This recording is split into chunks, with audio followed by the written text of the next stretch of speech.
World polio day అలాగే Friday dry day సందర్భంగా ఏలూరు పాత బస్టాండ్ సమీపంలోని పాండురంగ ఎలిమెంటరీ పాఠశాల వద్ద ర్యాలీ నిర్వహించారు. ఈ ర్యాలీ వైద్య శాఖ ఆధ్వర్యంలో జరిగింది. 5 సంవత్సరాలలోపు పిల్లలు పోలియో చుక్కలు వేసుకోవాలని నినాదాలు చేశారు. పోలియో నిర్మూలనకు అందరూ సహకరించాలని డాక్టర్ శోభ అన్నారు. పోలియో నిర్మూలన దిశగా రాష్ట్రం 15 సంవత్సరాలుగా కృషి చేస్తుందని వెల్లడించారు. ఈ రోజు అక్టోబర్ 24న మనం వరల్డ్ పోలియో డే కింద జరుపుకుంటున్నాం. పోలియో అంటే అందరికీ తెలుసు, ఇది నరాల బలహీనత వల్ల నరాలను చచ్చిపడేటట్టు వైరస్ వల్ల వస్తుంది.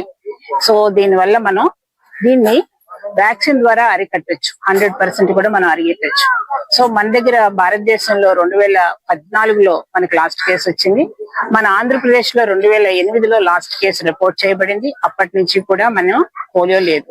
కానీ మనకి పక్కనున్న కంట్రీస్ లో, పాకిస్తాన్, ఆఫ్ఘనిస్తాన్ అలాంటి కంట్రీస్ లో ఇంకా పోలియో ఉంది. కాబట్టి మనం ఇంకా కూడా పోలియో చుక్కలు వేసుకుని మనం ఇంకా పిల్లల్ని మనం కాపాడుకోవడం జరుగుతుంది. ఈ పోలియో చుక్కలు అనేది మనం అప్పుడే పుట్టిన బిడ్డ, 0 డోస్ అంటాం, అప్పుడే పుట్టిన బిడ్డ నుంచి 5 సంవత్సరాల వరకు కూడా మనం పోలియో చుక్కలు వేస్తూనే ఉంటాం.